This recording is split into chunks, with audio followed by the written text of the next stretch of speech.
اللهم صل على سيدنا محمد يا رب صل وسلم دائما أبدا على حبيبي. السلام علیکم ورحمۃ اللہ وبرکاتہ. ہفتواری کمنٹ باکس میں کچھ سوال ایسے آئے ہیں کہ واقعتاً اگر یہ سوال نہیں آتے تو میں بھی اس غلط فہمی میں مبتلا رہتا اور میرے بھی کچھ مسائل حل نہیں ہوتے.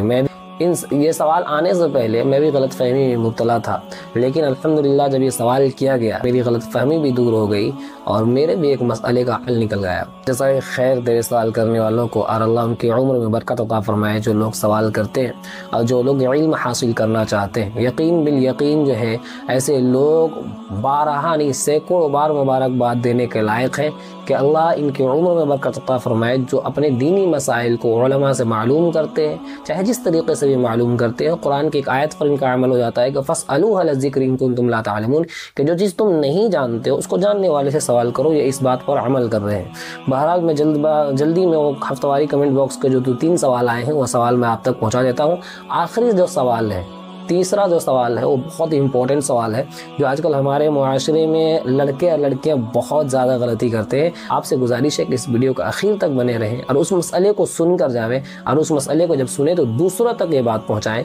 جو خاص طور سے جو بچے ہیں یا بچیاں ہیں جو ابھی جوانی کے دہلیز پر قدم رکھے ہیں، ان کو یہ مسائل معلوم نہیں اور وہ اس غلط فہمی میں مبتلا. پہلا سوال ہے نماز کے متعلق کہ نماز میں سوال ہے کہ نماز میں ادھر ادھر تکنے سے کیا نماز ختم ہو جاتی ہے؟ جواب ہے کہ نہیں، نماز میں ادھر ادھر تکنے سے نماز تو ختم نہیں ہوتی.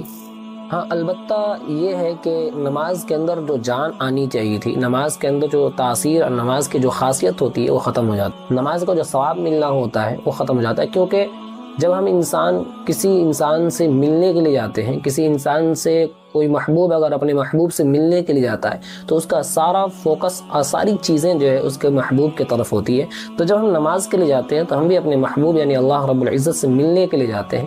تو جب ہم اللہ رب العزت سے ملنے کے لیے، ملاقات کے لیے جاتے ہیں تو ہمارا سارا فوکس اور سارا دھیان اللہ رب العزت کی طرف ہونی چاہیے، نہ یہ کہ ادھر ادھر تک. یہ بہت سارے لوگوں کی عادت ہوتی ہے کہ جب نماز کے لیے نیت باندھتے ہیں تو کبھی سامنے دیکھتے ہیں، کبھی دائیں طرف دیکھتے ہیں، کبھی بائیں طرف دیکھتے ہیں، تو ان کی نماز میں وہ جان نہیں رہتی. نماز میں ایسا کرنا یہ مکروہ ہے. اس طریقے سے نماز تو ہو جاتی ہے لیکن نماز میں وہ جان اور نماز کی وہ تاثیر جو ہونی چاہیے وہ ختم ہو جاتی ہے. دوسرا سوال تجارت کے متعلق تھا.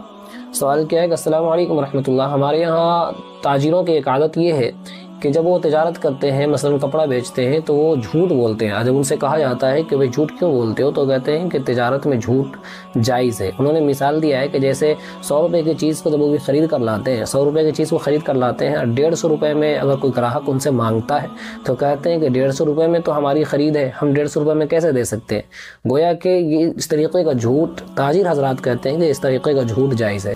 تجارت میں کسی طریقے کے جھوٹ کی کوئی گنجائش نہیں ہے. اگر کوئی شخص 100 روپے میں کوئی چیز خرید کر لا رہا ہے اور اس کو 150 روپے میں خرید کر لایا ہوں یہ کہتا ہے تو اس طریقے کا جھوٹ بولنا یہ جائز نہیں ہے. اگر کوئی تاجر ایسا کرتا ہے تو وہ گناہگار ہوگا، کیونکہ جھوٹ کی کوئی گنجائش تجارت میں نہیں ہے. ہاں علماء نے ایک طریقہ یہ بتایا ہے کہ تاجر کو اگر کوئی چیز فروخت کرنی ہے تو وہ اس طریقے جھوٹ بولنے کے بجائے ایک جملہ استعمال یہ کر سکتا ہے.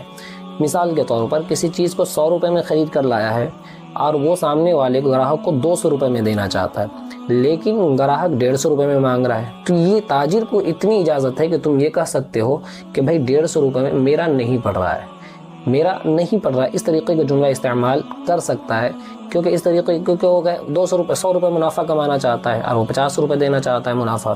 تو یہ کہہ سکتا ہے کہ بھائی 150 روپے میں میرا نہیں پڑ رہا ہے، آپ کو اگر 200 روپے میں لینا ہے تو لیجیے. اس طریقے کی بات کہہ سکتا ہے، اتنی کہنے کی اجازت.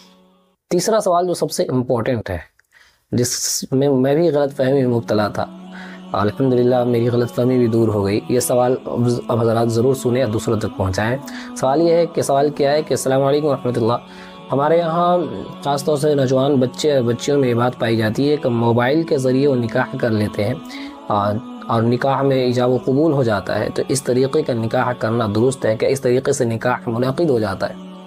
جواباً عرض یہ ہے کہ نکاح کے لیے ایجاب کا ہونا ضروری ہے، قبول کا ہونا.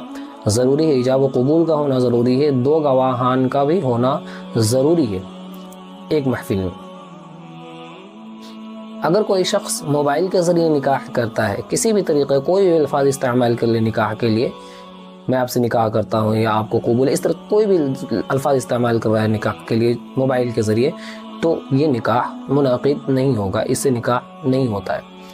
ہاں البتہ نکاح کی ایک صورت یہ ہے کہ سامنے والا اگر کوئی دوسری جگہ ہے، مثال کے طور پر کوئی شخص دلی میں ہے اور رانچی میں وہ نکاح کرنا چاہتا ہے، تو دلی والے شخص رانچی میں کسی کو اپنا وکیل بنا دے اور پھر وہ وکیل اس کے جانب سے ایجاب و قبول کر لے 2 گواہوں کی موجودگی میں، تو پھر یہ نکاح درست ہو جائے گا۔ آج کل ہمارے معاشرے میں بہت بڑی غلطی ہے جو نوجوان بچے اور بچیوں میں پائی جاتی ہے۔ آپ سے ادباً یہی گزارش ہے کہ آپ ایسی ویڈیوز کو ان نوجوان بچے اور بچیوں تک پہنچائیں تاکہ وہ گناہ میں مبتلا ہونے سے پہلے بچ جائیں۔ امید ہے کہ آپ اس ویڈیو کو خوب شیئر کریں گے، اپنے گروپ میں شیئر کریں گے۔ تب تک کے لیے اجازت لینا چاہوں گا، انشاءاللہ پھر ملاقات ہوگی اگلے پیغام اور اگلے ویڈیو اور اگلے مسائل کے ساتھ۔ تب تک کے لیے اجازت، دعا کی درخواست۔ السلام علیکم ورحمۃ اللہ۔ اللہ حافظ۔